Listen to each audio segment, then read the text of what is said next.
Hey, hey, mic check. Mic check, can you hear me? Loud and clear. Oh, almost ran into an echo situation there. What is up? What's everyone doing? Cool. Yeah, I'm not sure if anyone else wants to come up on stage. We got SwapKit here. What's up, Keaton? How y'all doing?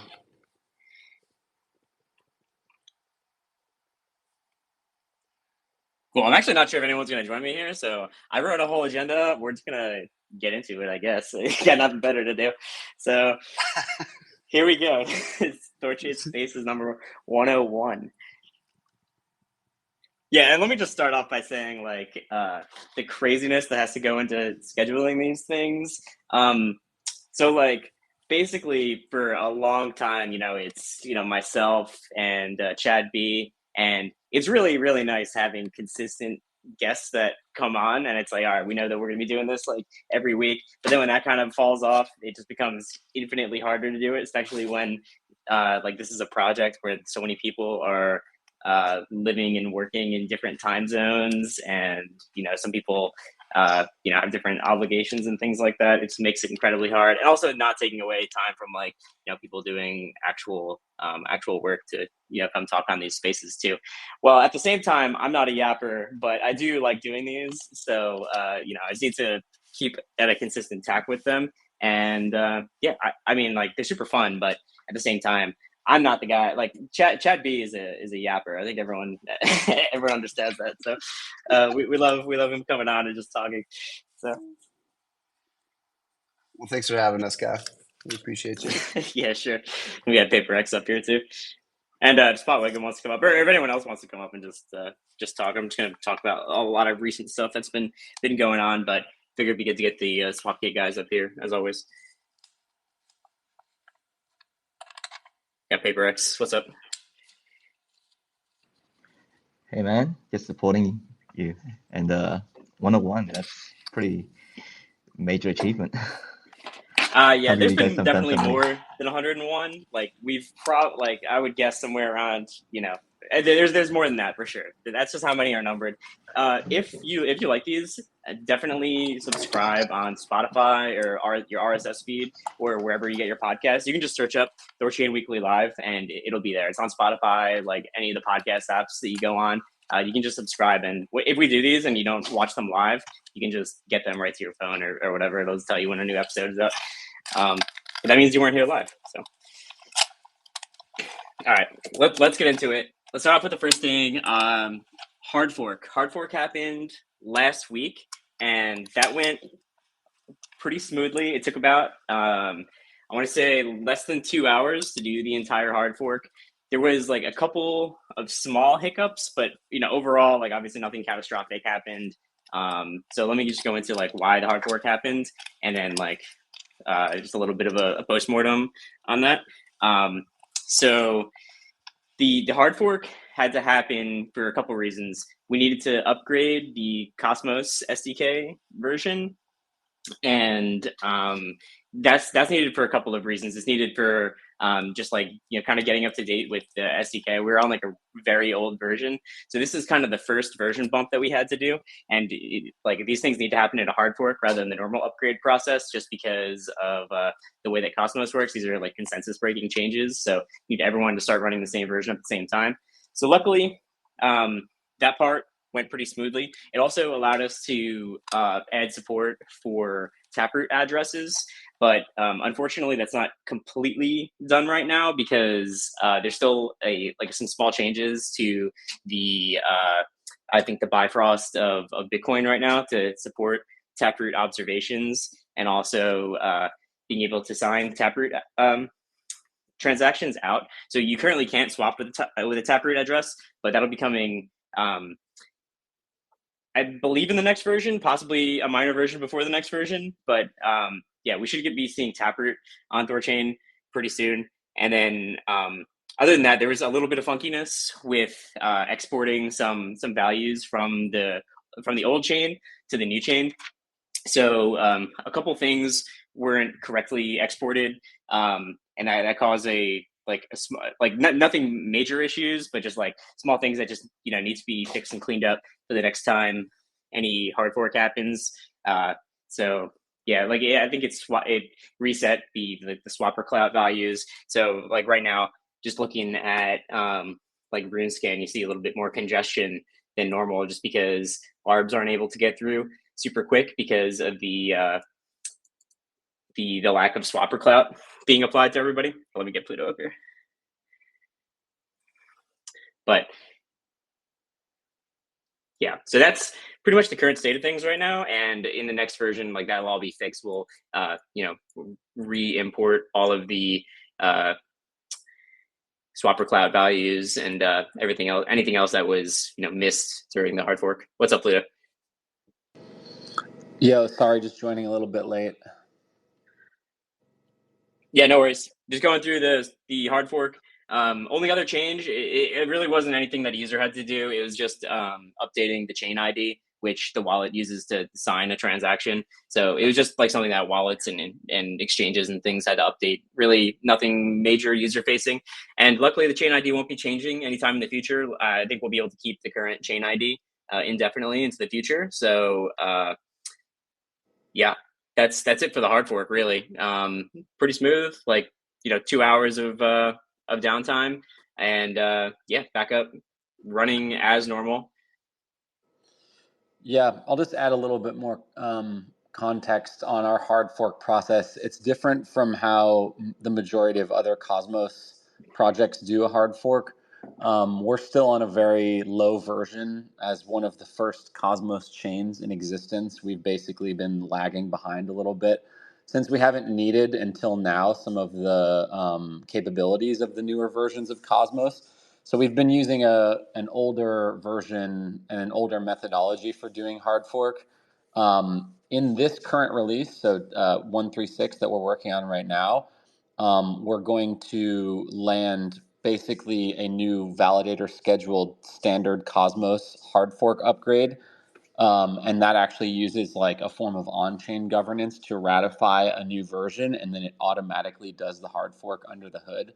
So we're not going to see any of the issues that we've seen in the past with downtime, bad Genesis exports, even needing to ever change the chain ID again. Those were all artifacts of how we have done hard fork for this previous hard fork and the one that we did before that, like about 2 years ago. So we won't need to use that methodology anymore. So actually, this last hard fork that we did was the last hard fork of that style because we were able to upgrade to the minimum Cosmos version needed to do scheduled upgrades. So now every future upgrade from here will use the standard Cosmos process, which will be a lot smoother. So that'll be kind of like, I think, hopefully fingers crossed, the last time that we end up having any issues relating to hard fork. They should be a lot more seamless in the future, and I'll take responsibility for missing some of those things on the Genesis export. It's a combination of like the features should have been built with the export in mind, and some of those features landed in various times throughout THORChain's history. So it's just really hard for like any one person or group to kind of have full responsibility over sort of like this like shared piece of code in the software. So I'll take responsibility for that moving forward. Like there's a designated person now, and we're going to have an automated process to catch those things in the future. But that's all to say that we shouldn't need that going forward because we won't be doing a Genesis export in the next hard fork. So that's all tidied up. I mean, obviously, I wish it had been completely smooth and gone a lot smoother than it did. But it's the type of thing where it was a necessary pain in order to land these sort of automated upgrade paths, which unlocks sort of like the next few stages in THORChain's development, which I think is what we're all most excited to talk about today, which is app layer, IBC, and all that stuff. So we can either dive right into that, but there's also a ton of other stuff that that's landing in 136. I don't know if we want to go through what's immediately scheduled and some of the ADRs that are landing, and then we can get into the app layer stuff. What do you want to do? Yeah, real quick, let's just go into what's coming up next, then we can go into the app layer. Cool. Yeah. So it was pretty nice. Like immediately after the hard fork had finished, that was pretty much like all we were focusing on for almost a month. So a lot of other PRs started to pile up, and so by the time we started this current version 136, like half of them had already been submitted, tidied up, ready for review. So I'm really happy with the progress on 136 so far. Of the about approximately 30 PRs that we're trying to land, about 20 of them are already landed, and we have about 8 more to go. So of the things that have already landed, I can just go through the list real quick. We have a new bug bounty program. We're going to continue to work with Immunify, but we're also going to launch and pilot a new in-house bug bounty program. More on that stuff, I guess, later, and it's probably not appropriate for this audience, unless there's any white hats listening. Go to our docs in our GitLab repo, and you'll see the new details for our bug bounty program. We can talk about a little bit more about that one later, but let's keep moving. There was a bug with streaming swaps when the minimum basis points fees were changed from 5 to 15. It actually decreased the number of sub swaps that a streaming swap would take, and so that was resulting in worse execution for people. So we had to just do a quick bug fix that was mitigated instantly via Mimir. But then there's a quick follow-on bug fix to prevent that. Implementation of ADR 15, which was it was refunding synth positions post Ragnarok. There's fixing the clout export, which again on the hard fork didn't get set in the Genesis. A similar thing with the affiliate collector module that was mitigated, and we spoke to all the affected affiliates. And made sure that they'll be made whole on that. Let's see. Yeah, a couple other things relating to like StageNet and hard fork cleanup. And then the other things that will be landing in this current release are the implementations of ADR 17, which has been much anticipated. That's the system income burn. So the nodes voted to add a permanent 1 bips burn to all swaps. So 1 basis point of all system income from swaps will now be permanently burnt forever as of this version. That's just an example of how THORChain governance happens in advance of development. So rather than like develop a feature and then have nodes to campaign it on, people will propose a feature. If nodes vote for it, we then go and implement it. So there's a little bit of a lag there between the actual vote passing, which was sometime last month, and the implementation happening now. But in this next upgrade, that will be turned on, and 1 basis points of all system income will be burnt. As well as the ADR 18, which is the Protocol Sustainability Fund, which also takes a portion of system income and sends it to an address controlled by 9 Realms so that we can all get paid to keep doing the work that we're doing. That passed as well last month. So yeah, just a lot of work just getting up to date on all the ADRs that have passed since before we started hard fork planning. There's a bit of a backlog that accrued there. Let's see. Yeah, the Taproot stuff will land in 136, hopefully, just waiting on the last bit of feedback to get that cleared up. We are applying a minimum slip fee to asymmetric withdrawals. There was ARBs actually very cleverly found a way to bypass the minimum slip fees that had increased by using asymmetric liquidity withdrawals on the dual LPs. So that was mitigated using a liquidity lockup blocks parameter, but now we're going to ship a change that allows us to remove the liquidity lockup blocks. It was set to something very small, like 5 or 10 blocks, but that was sufficient to negate that ARB opportunity. But we obviously don't want any lockup on dual LP, so we're going to roll that back after we get this change in that applies the min slip fee to those asymmetric withdrawals. I already mentioned the validator scheduled standard Cosmos hard fork stuff that Jack and his team over at StrangeLove they've opened that PR, and that's going to be an amazing capability because that allows us, like I was mentioning before, to do these rapid scheduled upgrades, which is a necessary prerequisite to be able to upgrade to Cosmos 0.50, which is also a prerequisite to add CosmWasm, which is the basis, CosmWasm and IBC, which is the basis of all of our app layer stuff. Jack, I saw you just joined. If you have any other color about that, if you wanted to give an update from your guys' side. Oh, yeah. Yeah, I mean, I think you kind of just covered it there. Hey, everybody, out on a hike. Cool to see the THORChain spaces back up again. We're Yeah. back, baby. Oh, yeah. Excited to get a lot of that upgrade stuff in, because I think it's going to make a lot of these upgrades more painful in the future, less painful in the future, and really help us increase iteration speed, especially on some of the app layer and performance stuff down the road. So really excited about that. And just at StrangeLove, we're kind of full speed ahead on the 050 upgrade, which gets us CW and IBC, and getting that integration platform for the application devs. Sweet. Yeah, that's all really awesome. I'm loving how the work is pipelined, and how your guys' team have onboarded and jumped in and really gotten assimilated quickly into the development process.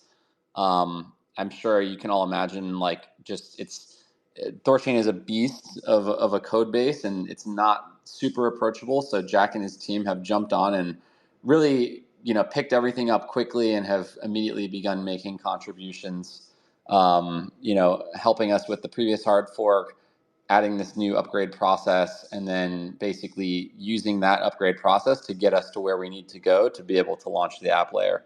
So they've played a really, really key part in this next chapter of THORChain, and I want to thank them for that. Yeah, man. Well, you guys have been super welcoming, and we love working with other professionals, and you guys are awesome to work with. Likewise, man. Likewise. Cool. So that covers out that. Yeah, we can talk more about app layer. Just the last two things that are also going to go into 136. Again, it's a jam packed because a lot of stuff has been backing up in the queue just due to the previous hard fork. But additionally, we're going to be adding a Mimir to disable manual swaps to synth. That is part of the strategy of deleveraging THORChain's base layer. So reverting back to a very simple design, just based around dual LPs. The reason why we want to do that is because all of these applications can be built on top of THORChain without leveraging THORChain's base layer, which is its main competitive advantage in the market, which is layer one swaps. That's what we've been focused on for the entire time that we've been with this project. It's the most important part of THORChain, and it's our biggest contribution to the crypto ecosystem. So we want to basically, as a Nine Realms, as a base layer team, focus on chain integrations and just making the base layer, the L1 swapping experience, rock solid, so that Jack and team can bring CosmWasm support, and then JP and the Kujira team with the Rajira project can build a blossoming app ecosystem on top of THORChain. That's really the vision of where we're wanting to go. And so you'll see it. We'll put out FamiliarCow started putting together a really good article that kind of summarizes this position of essentially winding down THORFi. And again, all of this is going to be subject to node votes.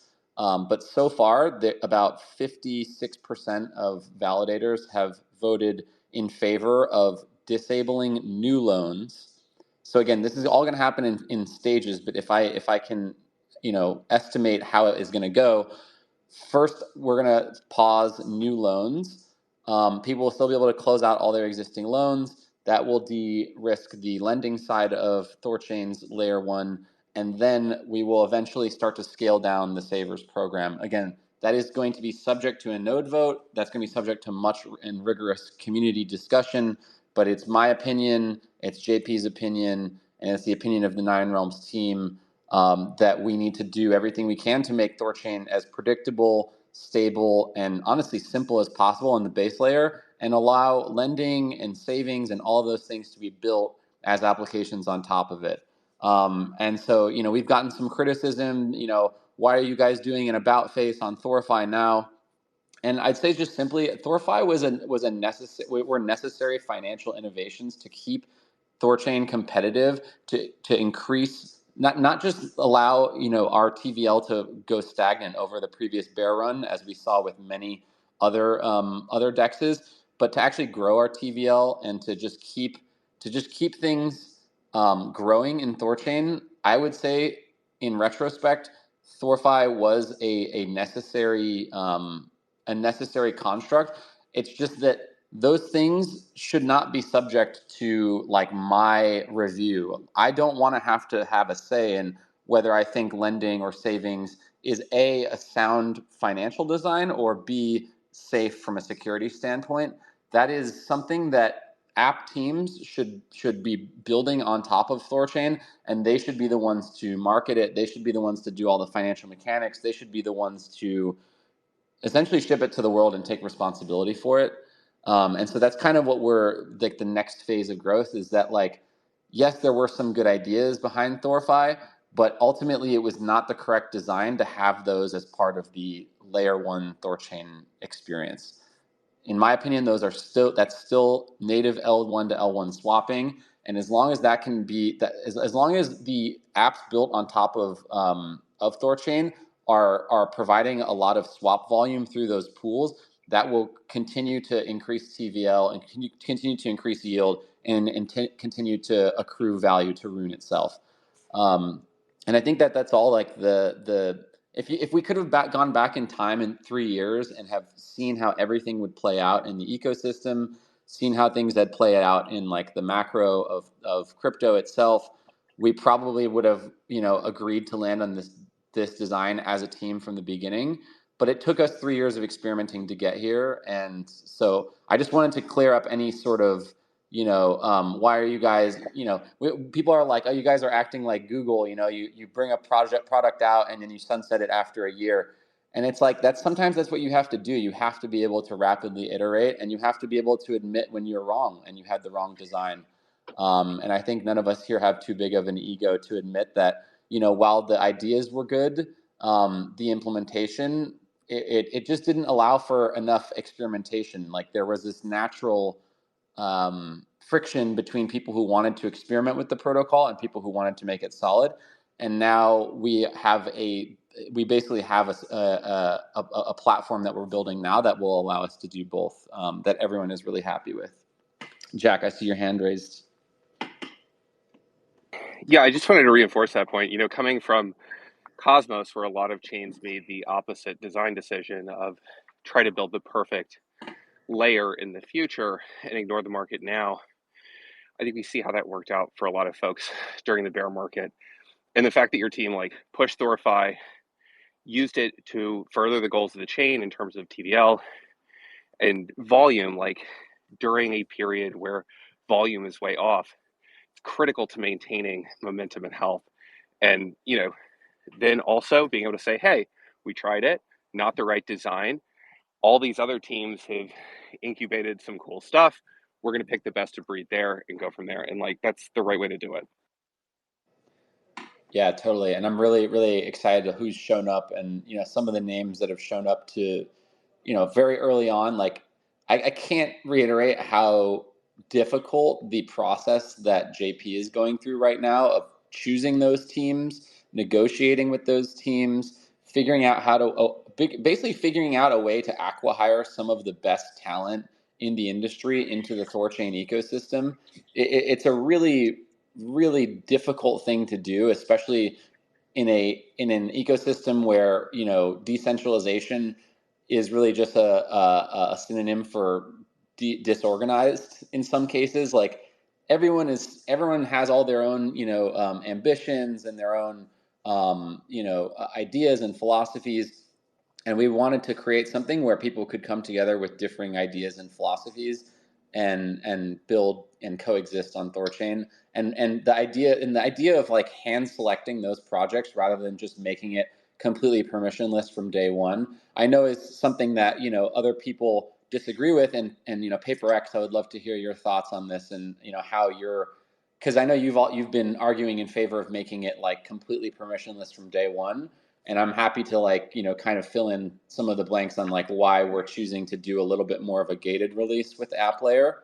But again, that can be for later or for right now. I'm curious to hear people's thoughts. Yeah, I mean, on this topic, I think if you go permissionless too early, you end up exposing your early users who you most need to convert and maintain to a lot of suboptimal experiences. And if you can provide a much better experience at launch and then open up to a more permissionless platform, it's a way better way to bootstrap things, I think. Totally. I don't know, PaperX, are you there? You wanna speak or weigh in? Yeah, I mean, obviously, to be transparent, I am not as technically knowledgeable, so I can't speak to the and I know there are some security concerns that others, such as Oleg, have raised. I guess I was just kind of raising a holistic point about the fact that I think an app layer is quite a new direction, that we're building on top of THORChain, and it'll be a new thing for node operators to vote on, especially as well. So like the design of it and the potential security impact and all these things, it can be, I suppose, developing more in open and with existing THORChain ecosystem devs. I think that will bring a lot more transparency around the process. And I think it would help with the actual vote when it comes to it. Just thinking back to when, when Haven and the Dash guys, like it was a similar thing where you sort of, when it came to the vote, you had this overlooming, but all this work had been done already. So, you should just vote for it, which is kind of, I just feel like it's something that you really shouldn't be part of node operator votes. It should just be like, let's look at the code, look at the design, and debate on that. Yeah. I mean, I think that roughly the way that it's going to work is once we get the scaffolding for app layer in place, and that should be landing sometime in October. That'll give these teams that have been hand selected. We're basically just going to take the Cosm Wasm contracts that they've written. We're going to deploy them on StageNet so that they can basically unblock their team from like building out the UIs and the UX. And then we're going to take that code, and then that code will be completely open source for maybe a month or two, even before it gets audited, before it gets reviewed by the community, before the community decides that this is, these are the contracts that we want to be the first ones to launch on THORChain's app layer mainnet. So everything will be getting built out in the open, and there will definitely be like all of this is open source. There's no closed source anything here. Like we'll be able to see, very, very transparently what the fee split is. So how much of their revenue that they're giving back to accrue to the base layer. So it's definitely a different process. It's not just like an EVM where anyone can deploy a contract from an EOA address and like the bytecode is there and it's on chain and now anyone can interact with it.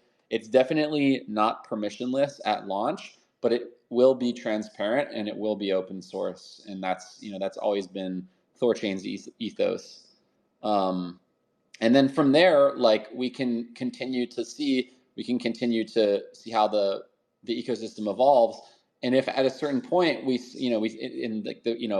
THORChain is able to handle the performance of multiple contracts all running on THORChain and it doesn't impact the base layer experience at all, then we can basically make a decision as a community of how to move to a permissionless system, where people could basically just do all the submit a contract and then basically it could be voted for on chain by nodes, by all rune holders, or just be completely permissionless, which I don't know of any Cosmos chain that's doing a completely permissionless Cosm Wasm. I don't know, Jack, do you know? Oh yeah, Neutron and Archway and a few others.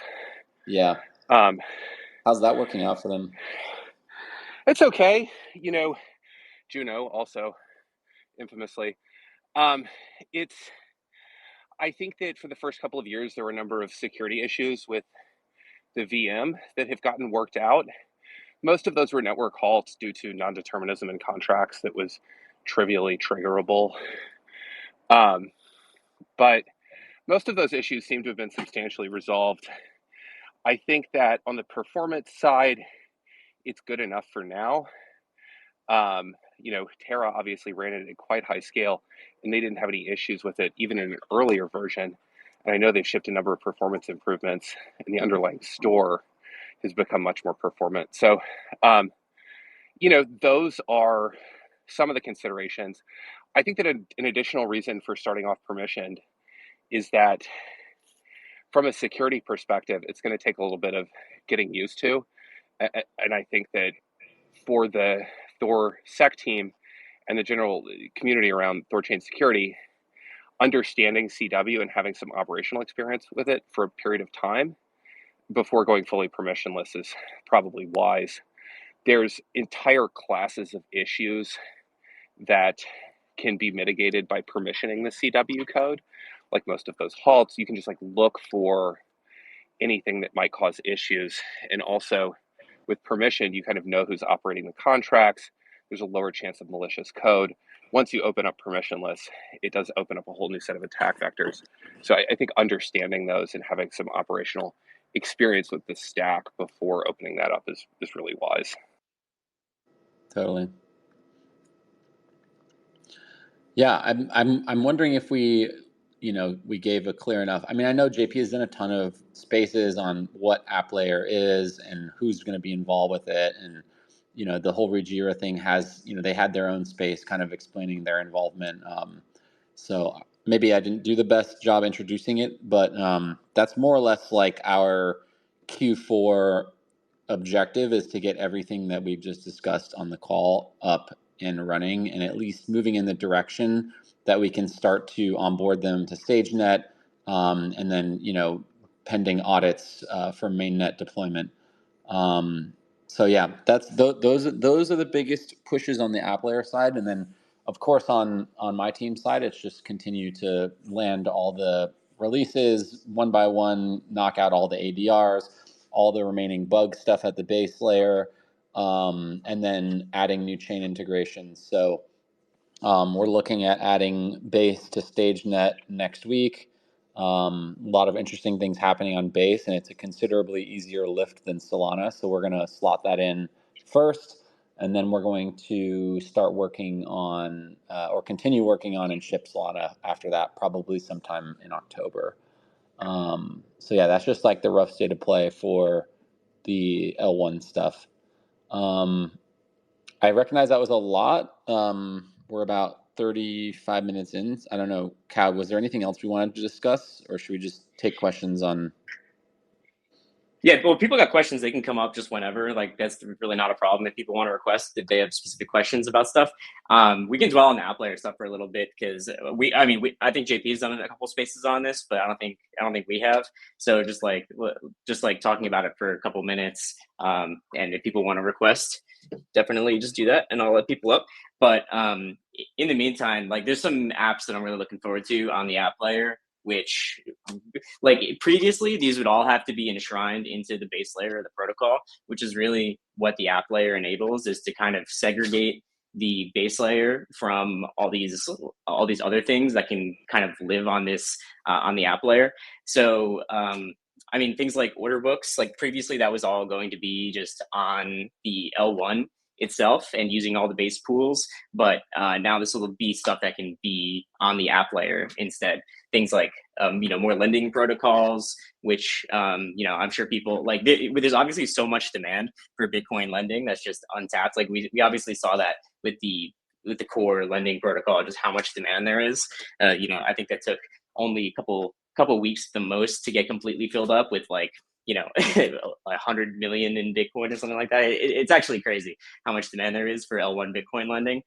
So I'm predicting that those lending markets on the app layer are just going to be absolutely crazy, especially with all the chains that we support. That's going to be awesome. Other things like perps being built on the app layer.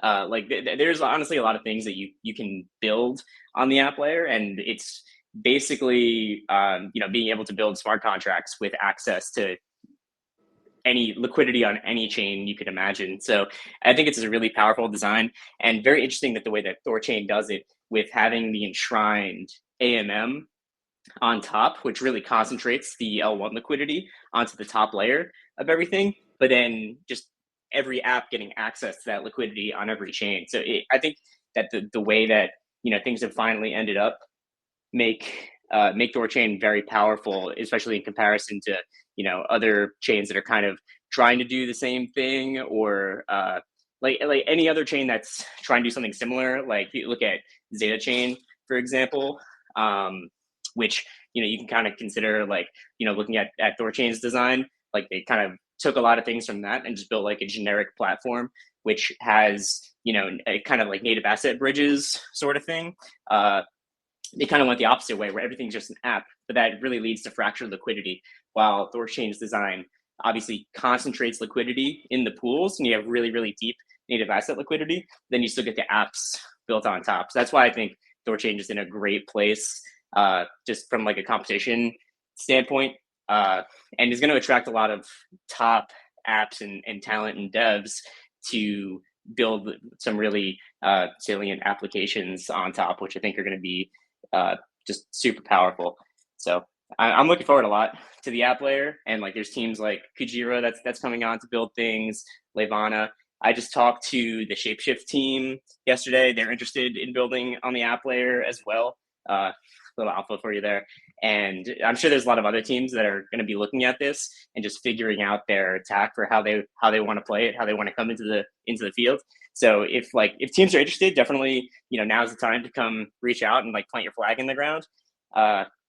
And yeah, I mean, I think there's going to be some really cool stuff that you can build on top of THORChain, which like what Pluto was saying before with it making THORChain's core more simple and secure and just easier to model from a like an analyst point of view. Someone trying to determine how what's going on with the root supply, what happens to tool LP, like understanding all that will become a lot simpler with the unwinding of THORFi, and just put THORChain in a place where it's much easier to understand for an individual who's not digging in for weeks at a time.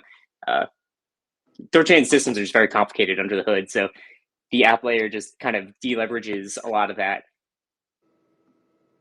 Totally. Put us in a lot better position. Yep. Totally. Let's see. Boone requested.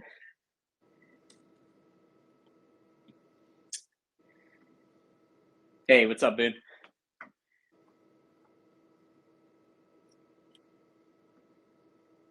See you there? What's up? Oh, sorry. Can you hear me? Hello? Yep. We can hear you now. Yeah, sorry. My mic was muted. Thanks for having me up. I just had some questions about the design, like considerations of the app layer. Is that okay to ask? Yeah. Cool. Go for it. So I just saw a recent post from JP. Are trade assets no longer going to be on the L1? Are they going to all go to the CosmWasm layer? So the deal with trade assets is that they were never really programmed with like interoperability.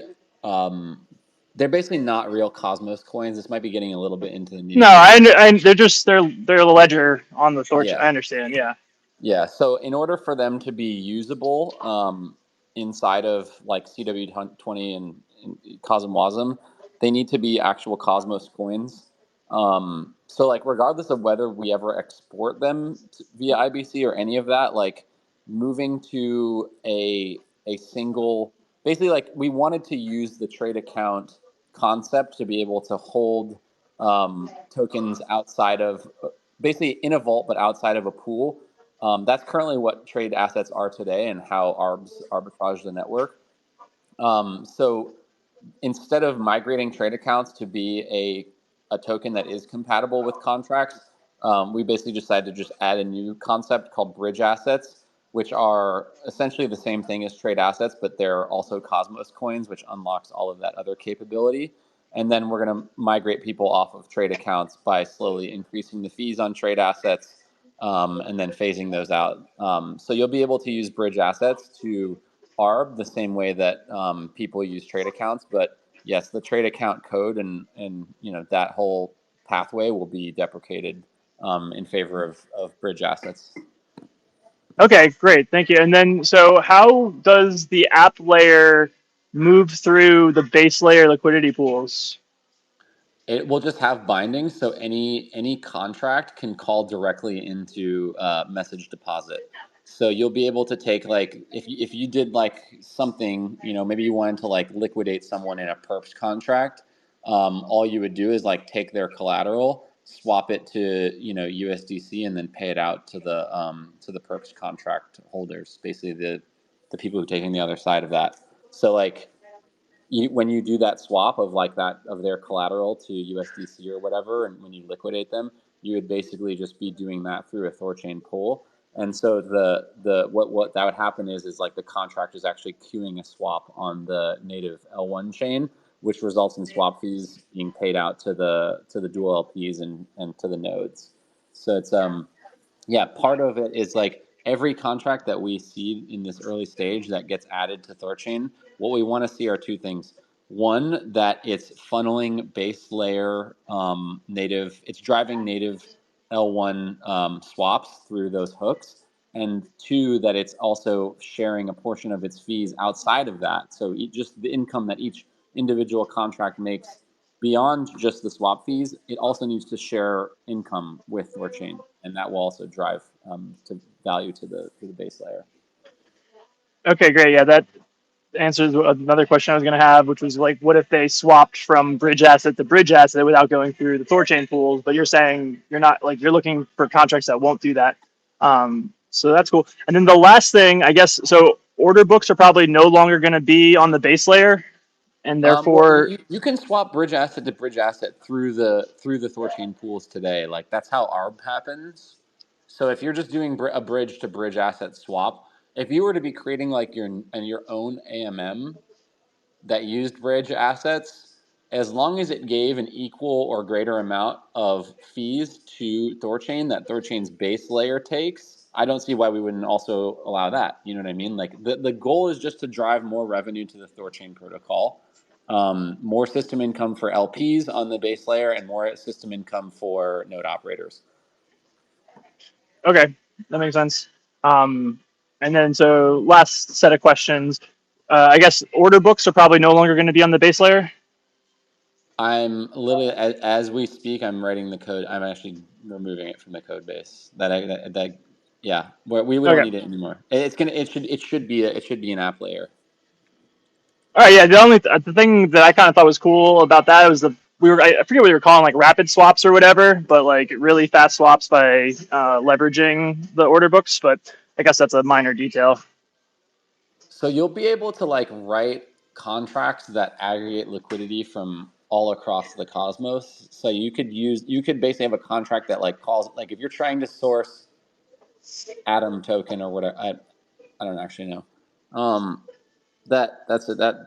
Yeah, I don't know how people are going to use app layer yet, but I'm convinced that we'll be able to build a better version of that for end users. Like, basically being able to use all that it's going to be is going to be a what you were talking about. Rapid swaps does not need to be a base layer construct. It can just be a UI that does a swap through an order book on the app layer and supplements it with liquidity from a streaming swap or whatever. Like, someone like a UIs will figure out how to get their users, and this is something that SwapKit has been doing a really good job at, is like their job as an aggregator is to figure out how to get users the liquidity they want as quickly or at the price that they want. That's like pretty much their main mandate, and to do that across as many different chains, ecosystems as possible, because THORChain's not going to take 100% of the pie on that. There's always, you might try to get like a huge BTC to ETH order, and 30% of it gets filled through THORChain's dual LP pool. 20% of it gets filled through liquidity on THORChain's app layer order book. 20% of it gets filled through chain flip liquidity. 20% of it gets filled through Maya, and that's how you get the absolute best price on that exact order at that exact time. That is something that the market will figure out on its own. And so THORChain just needs to figure out how to attract the applications that are going to attract the most liquidity. So yeah, I mean, so I guess my answer is order books and rapid swaps should not be enshrined at the protocol level. They are something that are going to happen in a way more complicated way at the UI level, and they will interface with order books and the dual LP on THORChain. I think that makes sense. Yeah, very much. Thank you. I'm good. Thank you. Yeah, the one interesting point there that we kind of just like talked about for just a quick second is just having the defined pathways going in and out of the app layer into the base protocol. So like that's really what you were talking about before with segregating risk from the one layer to the other, is that when you have these defined pathways that go in and out, there's just so much less surface area for something to go wrong, like on the base layer. While before, like any of the new features like are in this very complicated code base in which like any number of things could affect other systems. Now you have these very defined pathways where it's like, okay, take this, go into the L1 pools, do this swap, distribute this reward, etc. So like having the defined pathways just makes things more secure and modelable from the protocol point of view. Also, like one interesting thing that we've been talking with some protocols about is just distributing rewards and like Bitcoin yield. So if you think about the affiliate collector module as it is today, maybe not everyone like knows how the affiliate collector works, but basically, these days when you collect affiliate fees, like if you're an interface on THORChain, you can define your preferred asset, right? So you can say like, I want to get paid out in USDC on Ethereum, every so often when my users make swaps. So THORChain takes in your liquidity fees, it stores it in Rune, and then when enough of it has accrued, to a certain threshold, it automatically just swaps it for USDC and sends it to you. Basically like streaming a yield to whatever address you define and whatever asset you want. So you can kind of abstract this concept away into like a user getting yield in whatever asset that they want, which kind of ties into a couple of things that JP's been talking about. But like, I think it'd be super interesting for like these Bitcoin yield protocols, for example, like Babylon, for example, where people that are staking BTC with Babylon, they get yield in just whatever tokens. But through THORChain app layer and like using the same kind of flow as that preferred affiliate payout system, you can make it so that they're just getting in-kind Bitcoin yield just streamed right to whatever address they define. So like that's something that another like little feature that I think is going to be useful to a lot of people under the hood, just powered by the app layer and THORChain's L1 pools. Yeah, I think my view of this is that THORChain is not going to build the biggest, BTC yield product. There's going to be a multi-billion-dollar industry that starts to spring up around just providing BTC yield on chain. And it's not going to be THORChain that's going to build the best one. There are teams that have much more expertise, they have much more capital, they have much more flows to be able to support something like that. They should just be building those and then using THORChain to swap out like their like fee tokens to native BTC, for example. If all THORChain does is provide the rails from the DeFi world back into Bitcoin and captures all of that flow, it's like 10 times larger than it is today, and that's just like the beginning. So it's just about knowing what our core competencies are, knowing where we slot into the greater financial ecosystem and the crypto ecosystem, and not trying to have THORChain do everything, but trying to have it do the thing that the market needs most extremely well, while also giving people the capabilities to experiment and build things on top of that. That's kind of where we landed. Could not agree with that more. THORChain's position being in between Bitcoin and the rest of the DeFi market. Doesn't matter what kind of L2, ZK, blah, blah, blah, blah, blah you have. What matters is you have a system that works and it's secure and that users can trust. And like THORChain's lending, and there's a lot of existing volume. And as we see more migration of Bitcoin into DeFi, I think THORChain is the best positioned chain to take advantage of that. It's got me very bullish on THORChain. Same.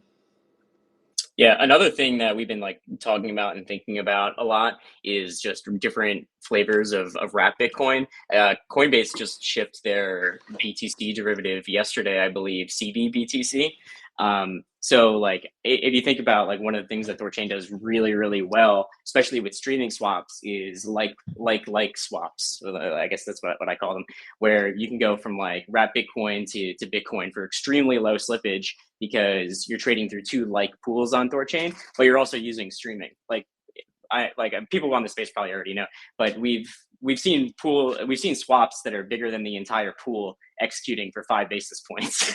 Like we've seen the wrap Bitcoin pool is like something like 40 wrap Bitcoin deep or something like that. And we've seen like, $8-9 million swaps going from wrap Bitcoin to Bitcoin and still executing at absolutely insane execution, which is just like absolutely insane, first off. But Yeah, like bringing that out further is like a big opportunity to just be the rails to move liquidity from one wrap Bitcoin variant to the other, and also be the rails to native. Yeah, I have some of the stats up in front of us because we were just presenting this to a tier 1 team who wants to use it, and $7.2 million BTC to WBTC swap for 66 bips. The mean size in BTC is 1 BTC for WBTC to BTC swaps. The mean basis points is 15 basis points. I mean, that's competitive. That's better than any you can get on any centralized exchange that I know of. So like, and maybe there's some OTC desks that can do like less than that for really big size, but as like an actual native decentralized solution that works consistently, THORChain is far and away the winner. And the volume to depth on those sizes and those pools is absolutely insane. It would be I mean, that's where it's going to open up like interesting things. Like people might start doing like concentrated liquidity market making just on the WBTC pool and just on the BTC pool, just to like come in and offer those swaps at an even better execution. But if THORChain can just sit right there and do that extremely well, we can be the on and off ramp for the entire WBTC ecosystem. We can be the on and off ramp to native BTC for Coinbase's CBBTC system, right? Like these are, and I'm not saying that's like going to happen, but you don't even need to like if you hold CBBTC, there is a place now that you can go to swap that to native Bitcoin after we add Base. That's another reason we really want to add Base, is because we think that'll be a big use case. But it's just like just that use case alone, I don't think people realize like how big of an opportunity that is in the crypto ecosystem. That Bitcoin is the internet program. It's the internet money. It's not programmable. You can use native Bitcoin to move into a programmable Bitcoin on any number of these chains, whether it be Base, whether it be Solana. That's why we need to get those integrations. But at the end of the day, it always comes back to Bitcoin. Bitcoin is king, and if we can just service that need in the ecosystem, from Bitcoin to all of the other programmable networks, that's it. We've won.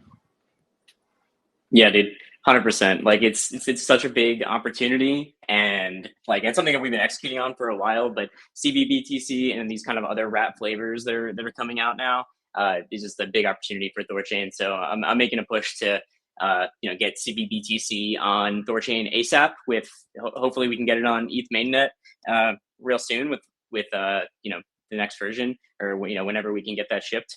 Because it's like just out now, and like they've already have a ton of Bitcoin in their CBBTC, but then also like on Base, it's going to be really big. I think that's going to be an awesome chain integration and bringing us just closer to this really big DeFi ecosystem. And I think it's important for THORChain to position itself with its liquidity to be congruent to what's on centralized exchanges. So like I think that's kind of just an important strategic bit for THORChain, because like THORChain thrives on liquidity and being and having good arbitrage between centralized exchanges and other liquidity venues. Obviously the biggest ones are the centralized exchanges. So like I think it's great that we have like BNB chain, obviously since day one, like born out of the BNB chain ecosystem.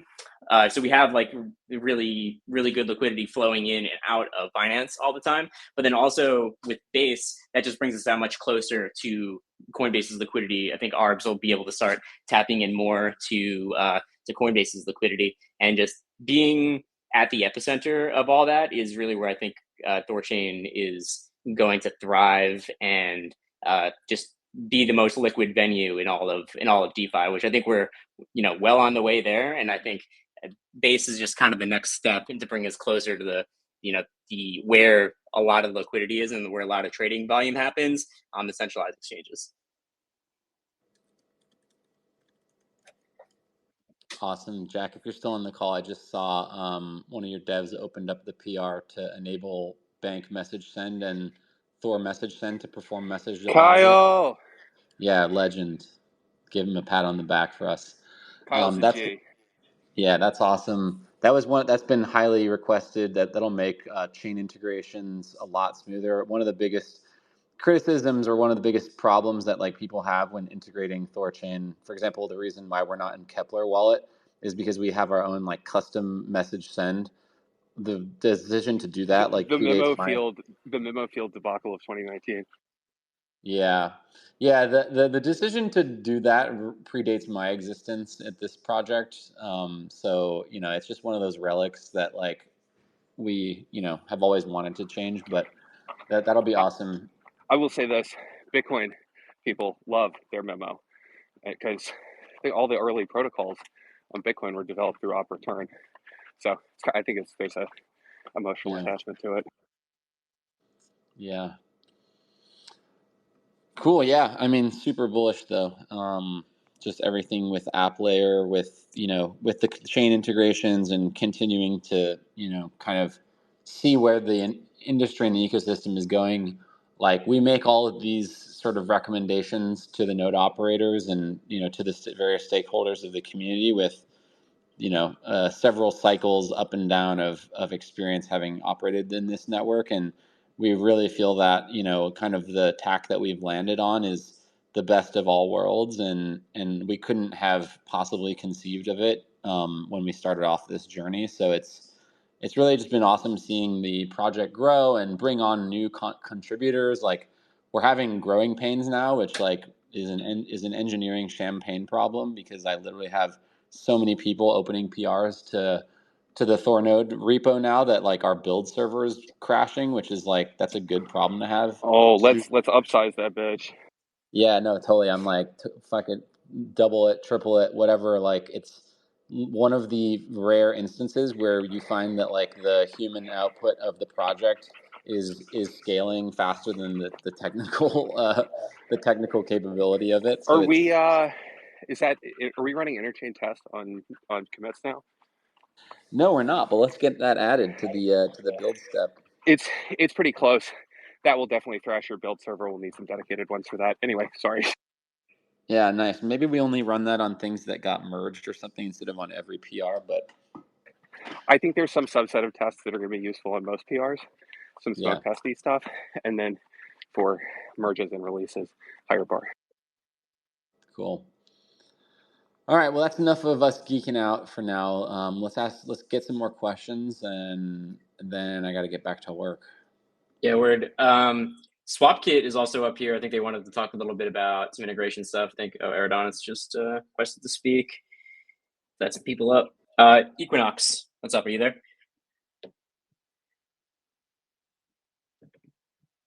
No, Eridonis, what's up?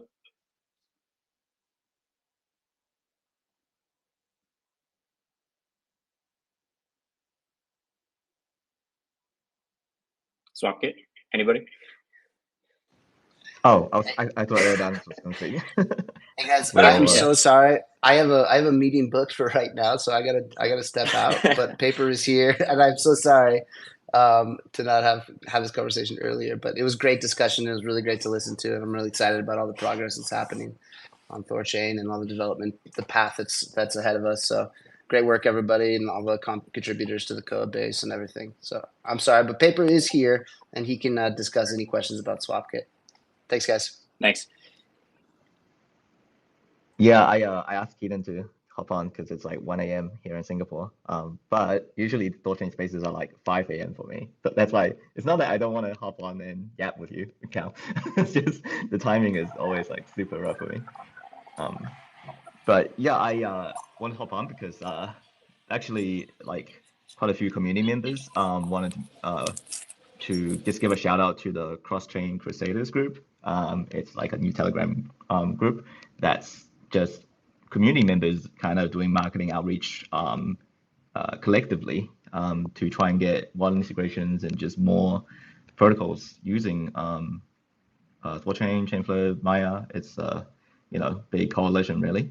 I retweeted just now like on my channel if you want to find out how to join. But yeah, a couple of members wanted us to kind of give them a shout out. So here I am. Dude, can we talk about OKX for a second? That's like one of the biggest integrations that have landed Yeah, of course. recently. Yeah. I love for them to hop onto our space, but oh man, their team is like so huge. Like just getting the okay to do the announcement like took like months. Hence why, it's like a secret that's not a secret. But but yeah, what a big land. Yeah, so like what it is, so can you explain it a little bit? It's so like you guys are powering the part of the swap service in OKX Web3 wallet, right? So I've seen a ton of native Bitcoin swaps come through. They obviously have a lot of users. Like I've seen some really big trades come through. Yeah. So they have, I guess it all falls under the OKX Web3 brand, and that encompasses, they have their own chain as well, and all of that. But so there is like a browser-based, like web-based DEX that you can go to, or obviously it's inside their wallet as well, so you can do swaps much like how you would do on other wallets. But yes. SwapKit is so the OKX has integrated THORChain through SwapKit, so comes with streaming swaps and yeah, they're really looking forward to Taproot support. So that's kind of my go-to answer to everyone who's kind of asking like, oh, but like, what difference does it make? I think it makes a huge difference to wallets like providers, because obviously they want to provide like the same experience for all the users and not the users have a Taproot address and they get to the swap and all of a sudden it's like, oh, sorry, we can't do the swap for you. So yeah, that would be a pretty big. I think they'll make them very happy. Yeah, there was an exchange that wanted to settle trades through THORChain, and they told us they couldn't send non-Taproot transactions as like just a matter of internal policy. That their only approved method of sending Bitcoin was using Taproot addresses. So therefore, they were completely excluded from trading on THORChain solely for that reason. Like they had gotten approval and everything, but just couldn't do it. And so, like, yeah, I think that's going to be really, really important to get out. My one piece of, while I have the SwapKit guys here, while I have paper here, my one bit of like forward-looking not product feedback, but just like recommendation is like for every UI that you guys are installed in, I really think it's your guys' responsibility to educate them on how to build the best cross-chain swapping interface as well. You guys obviously have the benefit of having built THORSwap and what I would consider as one of the earliest and most well executed cross-chain aggregators that span multiple different chain types. So like we've found that just like working with people to like even educate them about how to build and like surface quotes and surface like liquidity fees and all that stuff, like we're hoping that the role that you guys take in that is really standardizing that across the ecosystem and making it a lot better experience. And even like on THORSwap today, if you go to THORSwap, it will automatically give you the quote that has like the best price, but that's not always like the best or that's not always the fastest execution, obviously. So finding a way to like really demonstrate easily to the user the trade-off between price and speed if you can do that like graphically or visually some way, and then make that a standard throughout the ecosystem, so that every wallet, like people instantly know, like, okay, like I could get this price, but I'd have to wait this long, or I could like get this price, but I have to wait this long. Like I've noticed that like for chain flip stuff, like it doesn't always come back as quickly as it says. So I'm just like just making sure that that is nailed down is, I think, going to be key for adoption. And just like you guys have a very important role in the ecosystem, because you guys have like lines of communication directly to these UIs, and should be pushing them for best practices in that regard. Yeah, yeah, absolutely. I hear you. I mean, that's also part of why we have the SwapKit SDK as well, and it being open source. It's just passing on, all of the multi-chain wallet supports that we've supported over the years, especially Ledger support. And I mean, right now, obviously, wallets are kind of the low-hanging fruit because they've got most of the multi-chains, onboarding part sorted. But going forward, especially DEXs and even just other products that are not DEXs, I think they need sort of all the help they can get to become really like a multi-chain product. And yeah, definitely working with them on that. I mean, there are some aggregators that in terms of like what they prioritize, it's I mean, sometimes there are more like custodial services, and I don't think the pricing quotes that they give are necessarily accurate, but they have ridiculous quotes, or they have limitations on their quotes, and it's all funneled under one, right? So yeah, there's a lot of best practices. I think that's one area where the industry isn't really like, there's no uniformity yet, and definitely kind of working with our partners on that. Right now, I think most of our integrators are all on our API on V1, which is just supports THORChain. So, obviously, if they do upgrade to API V2 with Chainflip Maya, and obviously, even some of them haven't supported streaming swaps yet, but once they do, there's the choice to stream or not to stream. Yeah, all of that, we'll definitely be communicating our UI learnings over the years to make sure that users, get the best experience at the end of the day. One of the things I would love to see from you guys is a transparent dashboard about quote versus execution quality. So like, you guys are like serving up the quote, and then you also know if like the user did actually submit the swap. If there's any way that we can take that data and like basically, if you guys need to reach out to the ecosystem, or you guys need to scan on chain and see, but like it would be really good to have a transparent report of which dexes are actually like returning the quoted amounts and within the time frame that they quoted. And I would be happy to volunteer someone from our team to help build THORChain's end of that. But what I would love to see is like at a certain point, you're gonna have to rank the quality of a dex. Like you can aggregate all the sources, but like if they return a quote, but then 15% of the time they get a certain an unacceptable basis points outside of that quote, like their users should have the right to know that. And so like being able to, even if it's just like a quarterly report at first, but basically being able to say like THORChain delivered on its quote 99% of the time within a margin of error of 3 basis points or whatever. I think that would be immensely useful for users. And it's something that like as more competitors come online, like there has to be a way of evaluating their actual performance to some set of criteria. And as you guys are uniquely positioned to do that because you are connected to all of those chains, and you also have the data to back it up. Like what you quoted, and you can find out on chain what the user actually got and in how much time.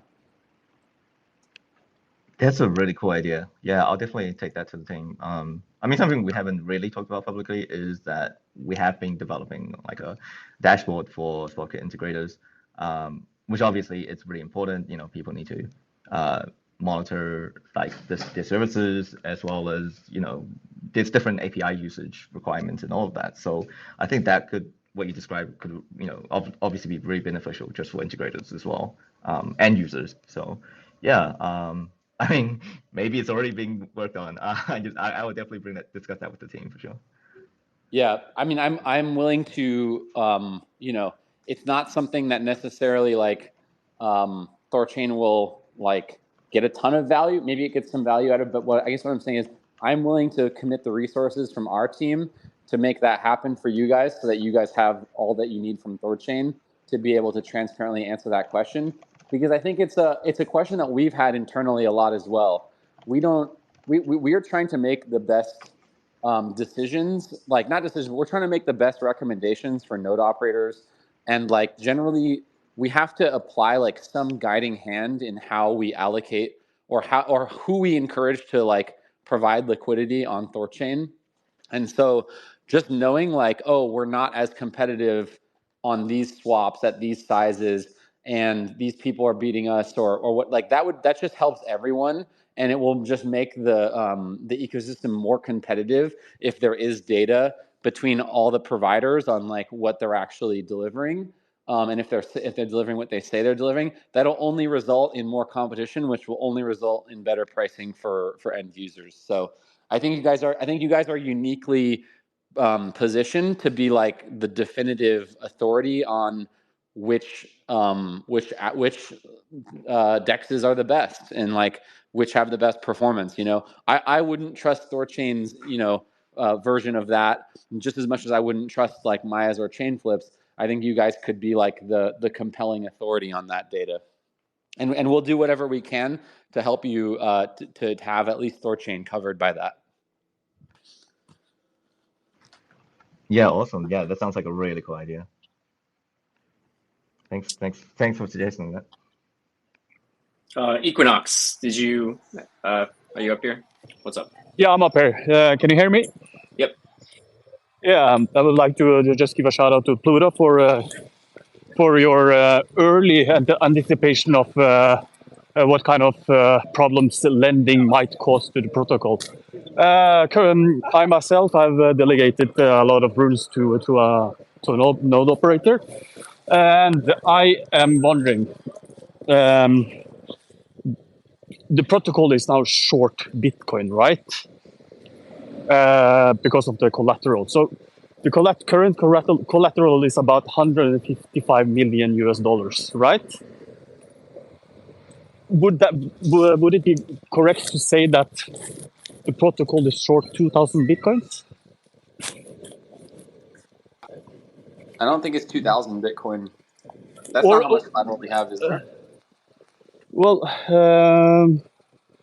let me see. I thought it was like 150 Bitcoin. No, it's larger than that. Okay, how much is it? I don't know.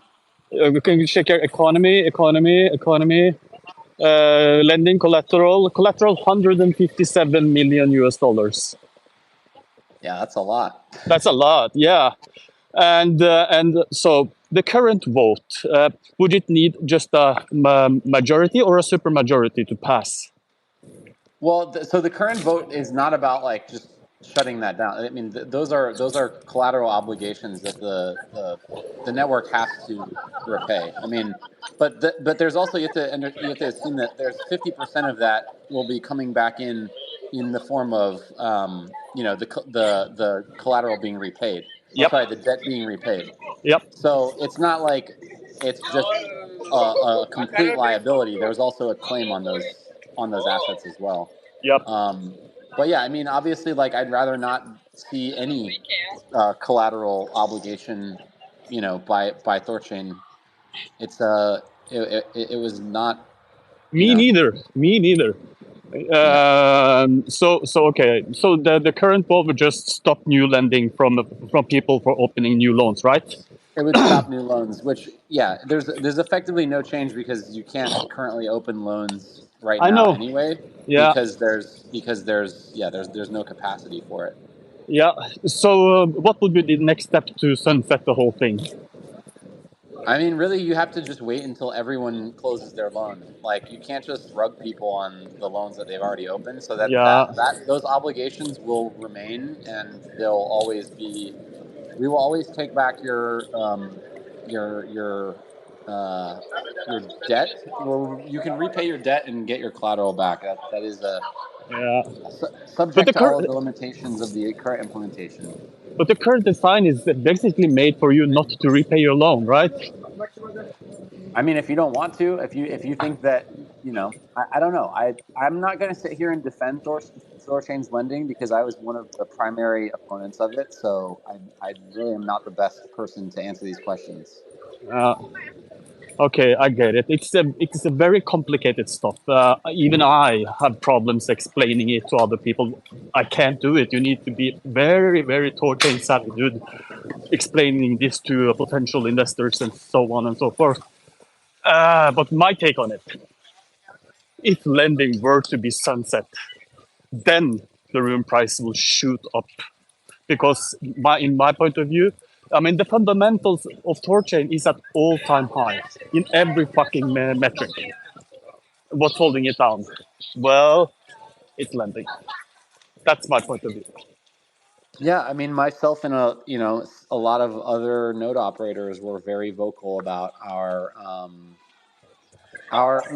mean, yeah, it's a fundamental disbelief. Like I never really believed in the merits of THORFi because you just can't engineer liquidity. You can't engineer like there can only come demand from liquidity through utility, which is through swaps. And so like Yep.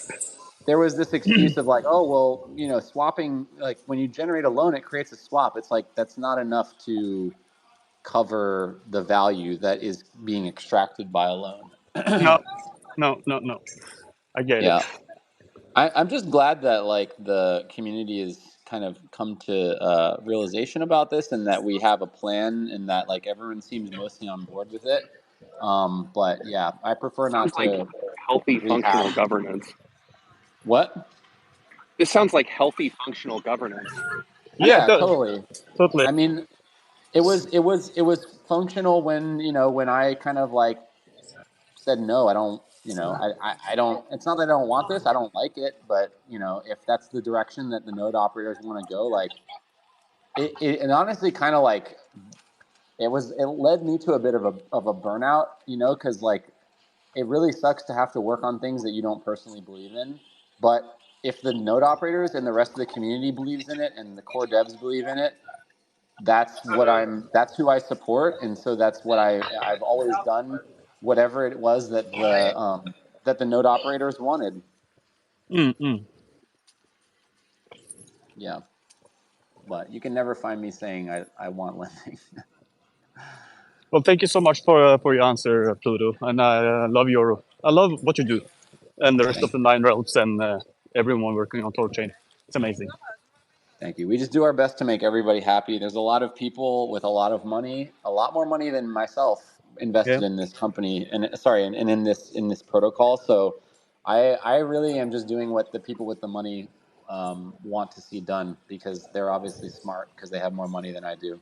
I have just a question. How do you explain lending and THORFi to a potential investor and make him understand? Let's say he's not a tech savvy guy, but let's say very keen on crypto and want to diversify from Bitcoin. I mean, look, like how do I explain lending? Like the reason the decision is being made to sunset lending, or at least that's the recommendation, is because those were awkward conversations that people had to have. Investors would come to our leadership team, the core team, and they would say, "Hey, I love THORChain and everything you're doing, but what the fuck is this?" And they were like, "Well, it's this, and that." And they're like, "Yeah, that doesn't work for us. That's an unacceptable risk." And so like it took THORChain again growing through the bear market, people realizing that we have staying power, realizing that we're here to build and we're going to continue to deliver on our promise of bringing native cross-chain swaps to the crypto ecosystem, realizing that we were a team to be reckoned with, and then coming back to the table and saying, "Hey, look, we still really love what you guys are doing. We want to get involved, but you've got to do something about this." Yeah. And somewhere along the way, in the last few months, conversations happened that made the people that were most, supportive of THORChain lending reevaluate their position. And that, again, that's just the byproduct of healthy governance and evolving, and like there's no egos here, like no one's saying like I'm going to double down on this because I'm right, and this is no. It's like everyone is willing to like take a step back and be like, okay, is how we have been operating the last 3 years the way we want to continue to do it? We want to continue to try to build all of these applications into THORChain itself and have THORChain be this like massive beast that tries to solve every problem? Or do we want to let more capable teams deal with that and just focus on what THORChain does best? I'm glad that we've taken that route, and I know a lot of people on my team are glad that we've taken that route. And now I don't have to sit here and approve PRs for changes that I don't personally believe in, and that makes me less likely to burn out and makes me more likely to want to continue to work on this project. And that's what we want out of all of our developers. We want people to spend time working. I mean, at the end of the day, like I'm concerned myself with the people that make this project work. That's THORSec, that's Nine Realms, that's now StrangeLove, that's Kujira. I want everyone to work on the things that they want to work on. And this arrangement feels like it does that. And that, to me, that's the biggest win out of the whole thing. Okay, Pluto, last question. Can I delegate my rune to 9 realms? Yeah. Okay, thank you. All right.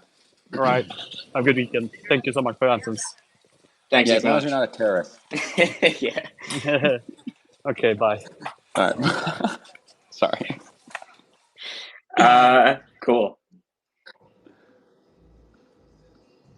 Sweet. Yeah, actually looking at the healthful lending protocol, like things are pretty stable and healthy. Like I'm not like worried about, I mean, like I think that it's good that we're also like taking a step back and like not opening up new liabilities, but at the same time, just like continuing to monitor how things go with the lending protocol. And, the debt being tethered to USD is I think very healthy for the protocol, and like things look pretty stable in lending as a whole, just like whenever I check out the dashboards, which is pretty often.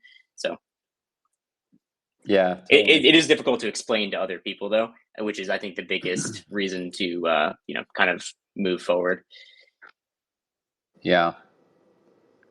But yeah, other things, unless sorry, other people request to come up. There is one other person here. Let me.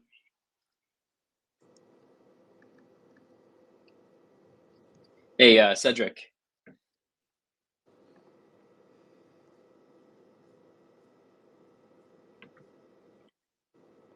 Shit, the market just turned.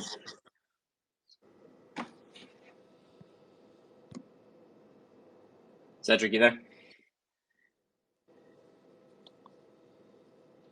Yo, why is the market super bullish all of a sudden? It was this space that did it. They're eating the cats. They're eating the dogs. Yeah, dude, I'm pretty sure we've done some spaces which have completely just like changed my, like I remember we did one years ago in like 20, I don't know what year, but like it was literally the start of like this of the run up right before we integrated Terra, when things just went kind of crazy for a couple of months. Like we were doing a space like right at like the bottom tick of it, and things were going crazy for like 3 months or something like that. We've done some spaces. We've had some good timings actually. Man. Maybe I'll finally break the conference curse, because I think it's like every single conference this year has. Yeah, get ready for things like to go to shit now that Token 2049 is coming up. Speaking of that, we're going to be at Token 2049. Myself and one other guy from the Nine Realms team is going to be there. SwapKit's going to be there. Multi-sig people are going to be there. A lot of people are going to be at Token 2049. So if you want to come out to Token, definitely. We're going to have some StrangeLove folks there too. Sweet. Yeah, definitely. Yeah, let's meet with StrangeLove. Like, yeah, we're gonna be out there. So we want to meet people, and obviously like talking to integrators and stuff. So yeah, if you want to talk with some THORChain people, like we're gonna be there. Just like send me a DM or something like that. Can't wait to go to Singapore. Yeah, I'm not going to be there, sadly. We just had our second, so I'm kind of at home for a bit, but we've got a couple team members going. Sweet. I'll connect you guys. Awesome. Other news, like we're going to be a major sponsor for Binance Blockchain Week, which is at the end of October. We're super excited for that, partnering with the Binance team to get this sorted out. And yeah, we're like one of the major sponsors of the event. It's in Dubai at the end of October, I think the 30th and the 31st. So some of the team will also be out there. So if you're planning on being at Binance Blockchain Week, now's the time to, I guess, look into it, or if people are in Dubai or anything like that, definitely come hit us up while we're in town. So yeah, two big ones for the rest of the year for us: Token2049 and then Binance Blockchain Week in end of October. Yeah, just to add to that, so Voltisig and SwapKit, like we both have booths as well at the main event. We're right next to each other actually, so that's on level 4, booth 231 and 232. So, yeah, like pop by in person, or just point every single wallet, DEX, protocol, whoever it may be that you want integrate THORChain, point them over to us, and we'll do our best to convince them. Yeah, it's really fun going to the conferences in person, talking about THORChain, because like so many people are just there's a lot of people that do know about THORChain, probably like a lot of them that just like don't talk about it, which is like totally cool too.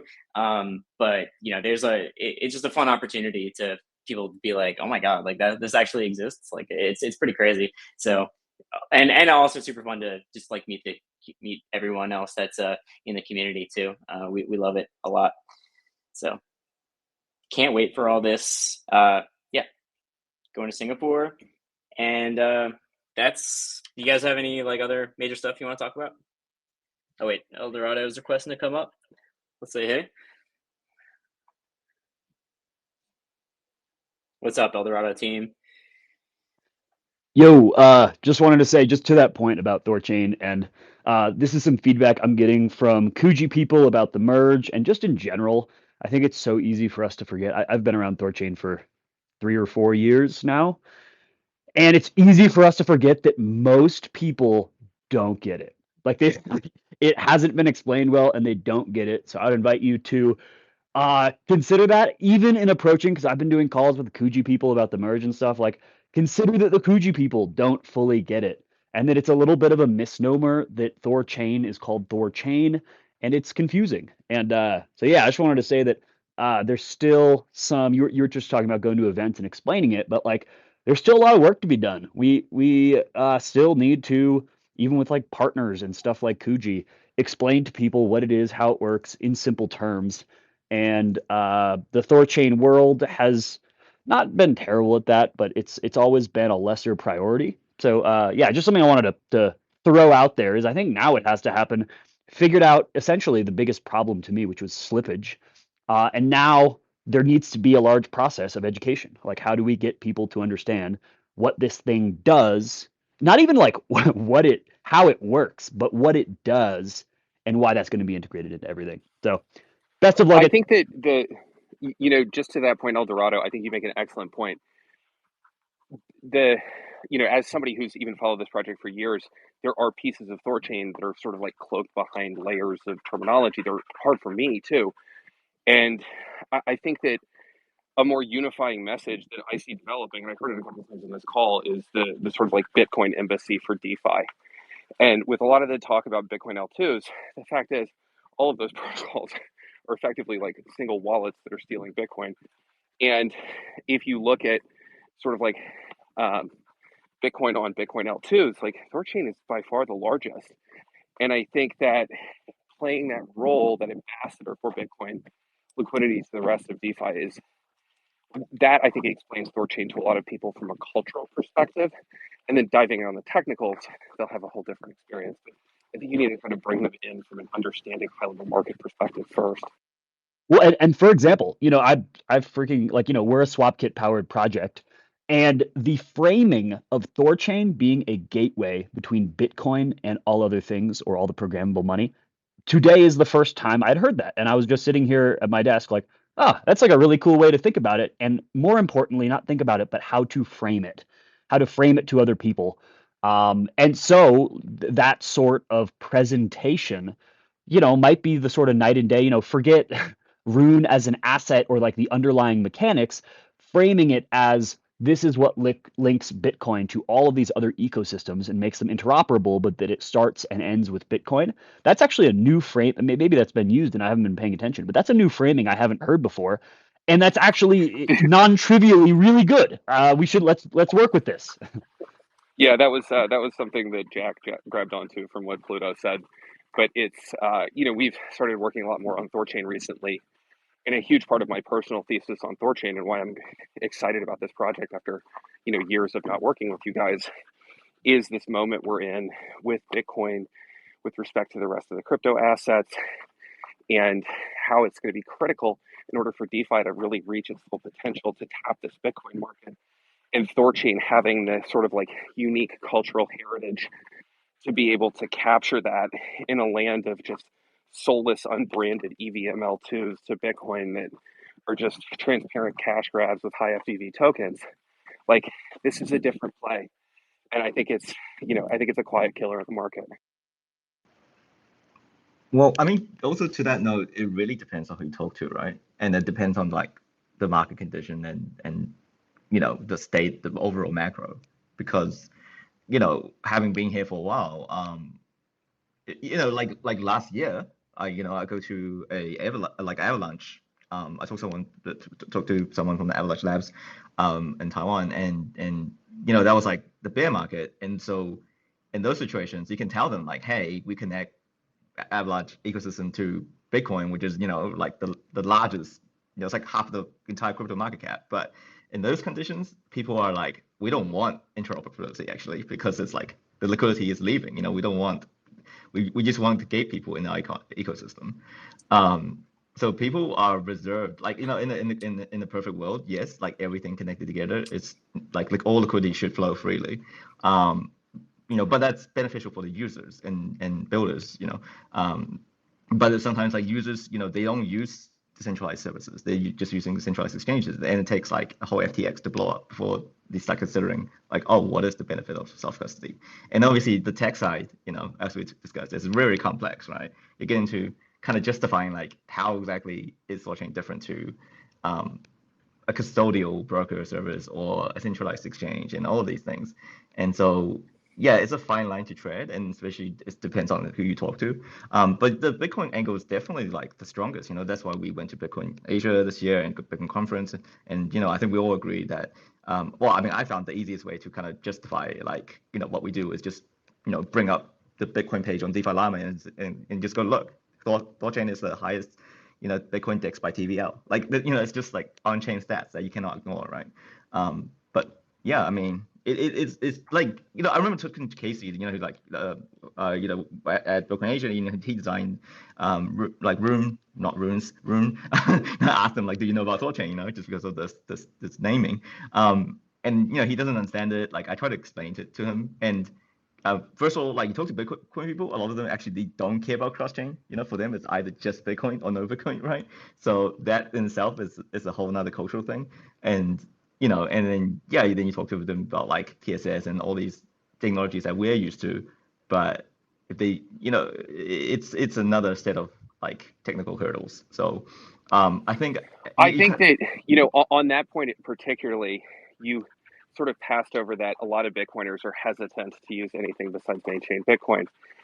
And I think that eventually that canon will change as those participants become more and more savvy, and the opportunity for yield on that Bitcoin and the security on that becomes clear. Those assets are going to move on chain, and they're going to do so through the simplest and most time-tested solutions. And I think this is why you see THORChain with the highest trading volume of Bitcoin on DEXs. And that like fuzzy cultural thing that's really hard to put your finger on, I do think is the killer app. Yeah, I mean, at the end of the day, I think it's users, right? Like, and like actual apps and projects are the ways to get to the users, because they need to actually give them something. And today, unfortunately, I mean, that's what we're talking in wallets, right? It is the lowest hanging fruit, because a lot of them are multi-chain by nature. So why don't you just give the users the swaps that they deserve, right? So yeah, I think I think that will actually also help really onboard a lot of users into that multi-chain future we keep talking about, but really should be the present. So when users come to expect like, oh, I should be able to trade Bitcoin and ETH in my wallet, then why can't I do it anywhere else? Then it's just by second nature, right? But yeah, hopefully we can sort that problem this cycle.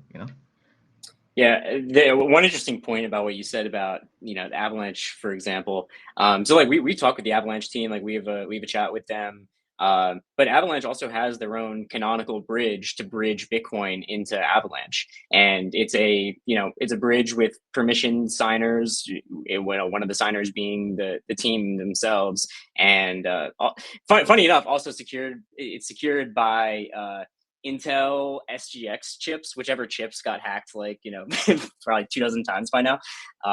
So like, it's just, they have their own permission bridge and their own philosophy of, bridging, but like, we operate in a very different way where we're just about just native asset settlement, not really just like, building bridges and getting people into the ecosystem, which is obviously like what their goal is, to bring people into their own ecosystem. Kind of the same when you think about some wallets like Magic Eden wallet, for example. I've actually seen some chatter, like people are like, oh yeah, you can swap Bitcoin right on like Magic Eden wallet. You dig into it a little bit, and it's Magic Eden wallet. They use I believe they use Exodus's white labeled wallet solution. So it's just uses Exodus's swap partners, which are basically like the Changelly's, Change Now's, Let's Exchange, CIC, any number of decentralized Bitcoin swapping services that exist out there. So it's like it's pretty interesting because a lot of people have their own vested interest in just like doing whatever solution exists, and like you could even say that's the same truth for THORChain itself, but THORChain obviously being the most like decentralized, battle tested, most liquid protocol out there for Bitcoin makes it a lot different. But yeah, just some like interesting observations I've had over the years. I am learning so much about wallet market microstructure on this call. It is wild. Yeah, that's what happens when like that's what you think about like all the time. And wallets are so interesting because like wallets really are the most important like structure that it kind of exists in the market, because you could think about dApps. dApps always need that wallet connection. Like there's very few, maybe a couple dApps have like a wallet built into it. It's the first point of contact with users. Yeah, exactly. First point of contact. It's the only contact with users, because that's where the wallet signature comes from. That's where like your private keys are held. So like really the wallet is the main thing that matters. But obviously, like I think dApps do matter, obviously, but wallet is really the biggest fruit on the tree, like as it is today. We've done a lot of research on wallets, safe to say. A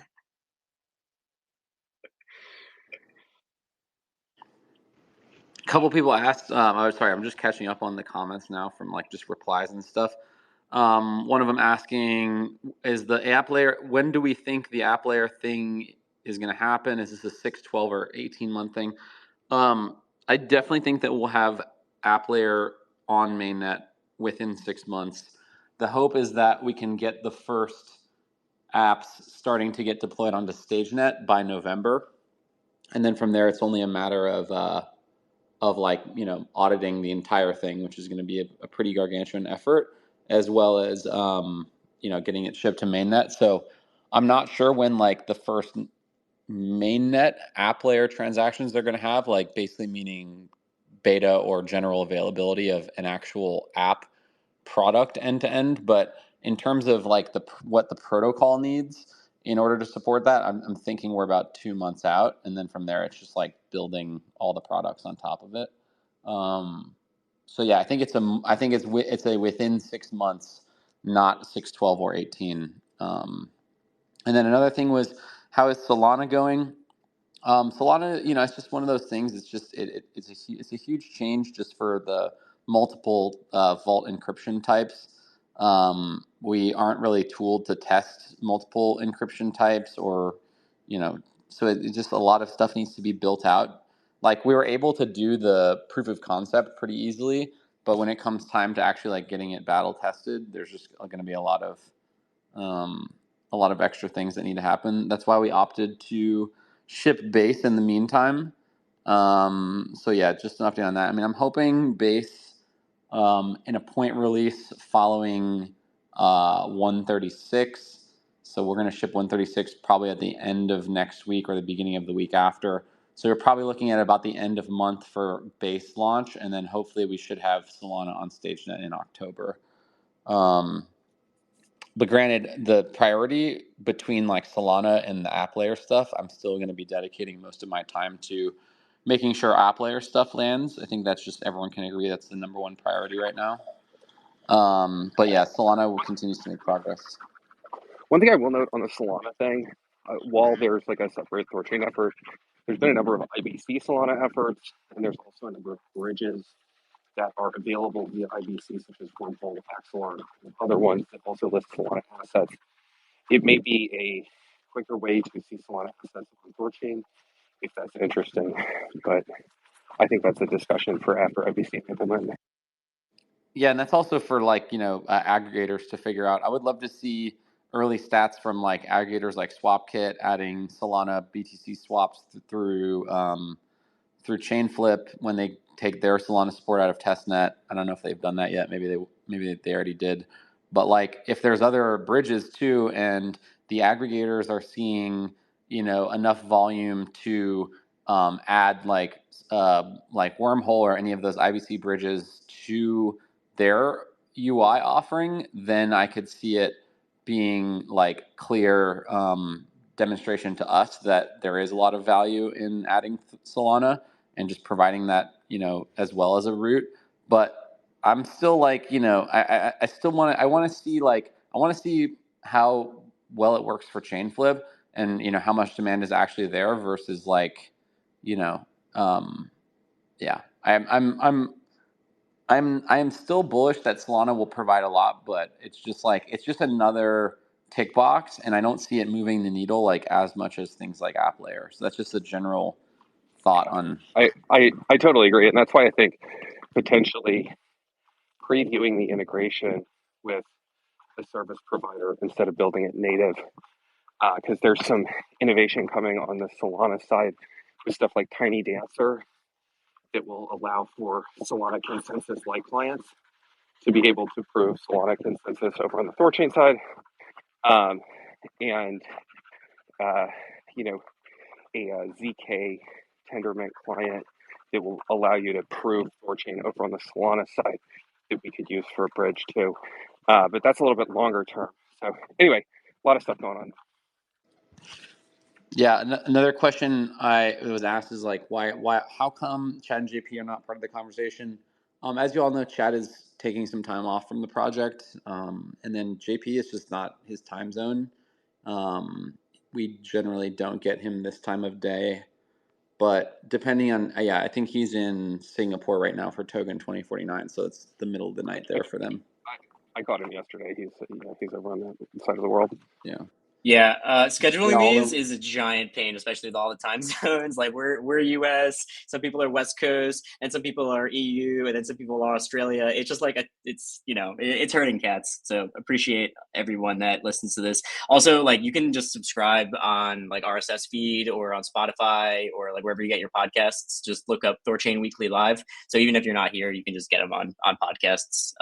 And then we'll continue scheduling these like with people as we can, but just note that it's difficult with worldwide time zones to actually get these at good times. It's impossible to do it for everybody, so we do our best.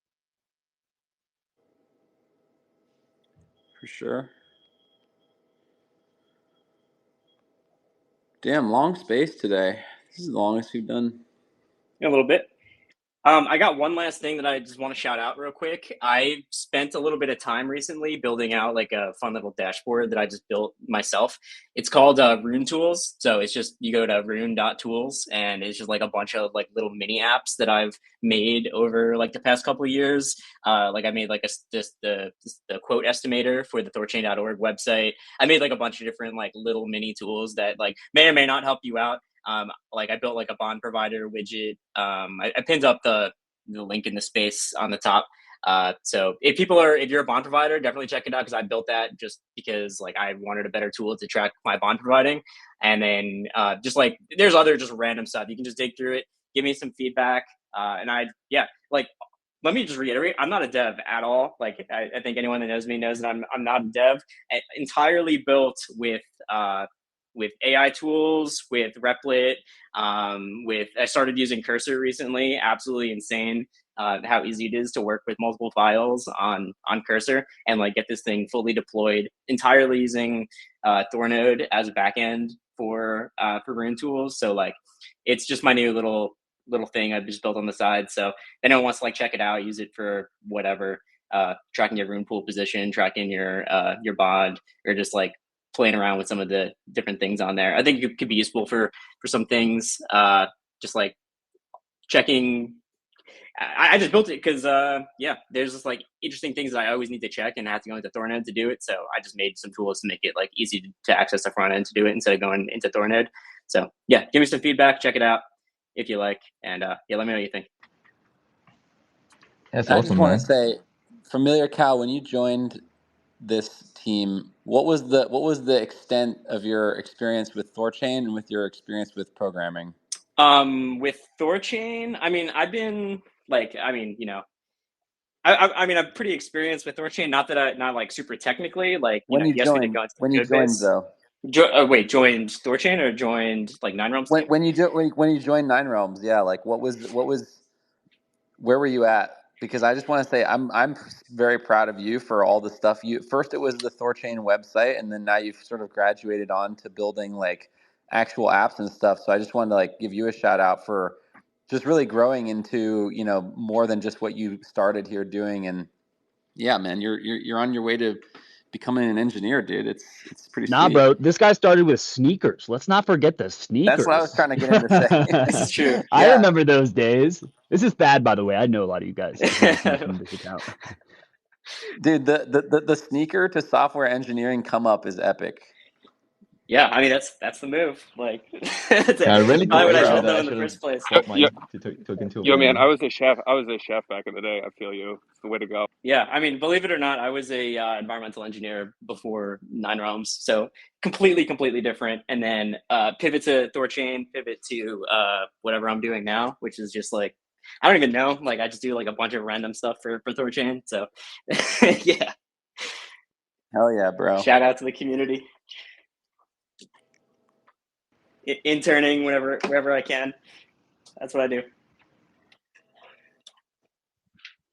So yeah, I just built out this whole thing. If you want to see stuff, just like let me know. I'm just trying to build useful stuff for people because when I see something that's like doesn't exist, I just want to build it. So yeah, and I encourage people you should try out these AI tools. Like like Cursor is just like absolutely insane. Like if you haven't done it and you don't know anything about like coding and stuff, like there's so many tools now to actually learn how to do stuff. It's actually insane what you can build. Everything here entirely built using AI tools. So like it's incredible for front end. It's so crazy. I would love to get a little tutorial. Yeah. If you could write that up as just like a couple tweets, just process, because I mean I'm looking at Rune Tools right now. It looks great. That'd just be a cool little thread on like, hey, here's how I made this as a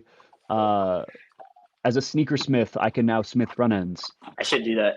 What was the model backend that you're using? So a lot of these tools are built originally with GPT-4 because I would just do it manually on Replit, and then recently with I think Cursor automatically uses Claude. Cursor, Sonnet. you can switch between a few. Yeah. So all the recent I've tried stuff has been Sonnet with Sonnet. Yeah. Yeah. Okay. Cool. Yeah, I found Sonnet to be quite nice.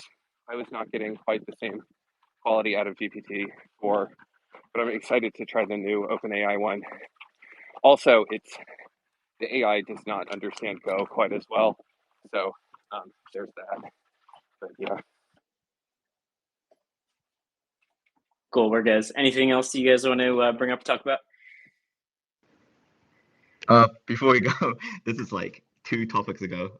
But when we were talking about how to like, you know, teach people about THORChain, just want to give a shout out to the THORChain University's course. you can definitely take, and more people should do it.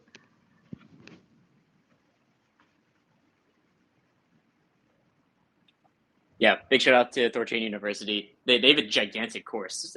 So if you have no idea what we've just talked about for the last 2 hours has been, you should probably go hit that up first. I think you can earn by doing it too. I think there's like some rewards that you get by Yeah, it. pretty much. I think every ecosystem interface we've shipped in some tokens and just some rewards. So it's what do they call it again? Learn to earn. So yeah, you do the course. You use all the functions like actually on chain. I'll walk you through it, and then you get rewarded at the end. So go for it. Cool. Send it to your family and I'm loved going to ones. try that out. Yeah, I think we won't be doing any spaces for the next 2 weeks at least, because I'll be traveling for Token2049. Like maybe someone else will host spaces. Like we'll try and get some more like round robin on the table, and like community members are obviously welcome. Like if you're interested, you should just host one, and then people will just show up. That's literally how we started this back in the day. We just started hosting these, and then people just came. So like anyone could be doing this. Like it doesn't have to be me doing this. So yeah, let's get some community representation out there and just get these going. Thank you guys for keeping me company on my hike today. I appreciate it. I was wondering what you were doing. I was like, he's got to be running or like doing something. Yeah, I've already done 4.5 miles and 1,300 feet of climbing, so trying to bang out the last little bit of this. Nice. Awesome. I've gone through 223 pages of people profiles on Token2049 so far. So let's go. All right, well, let's wrap it up. Anyone's gonna be in Singapore, hit me up. We'll do some community meetups and stuff. I'll tweet it out, and THORChain will obviously tweet it out too. So we'll get going with some stuff, and yeah, upload these to RSS. Follow on Spotify, and wherever you get your podcasts. And cool, we'll see you around, guys. See you on Twitter, Discord, wherever. Peace. all right, have a good weekend, guys. Cheers, everybody. Have a great weekend. Let's check out this market. Looking good. Later.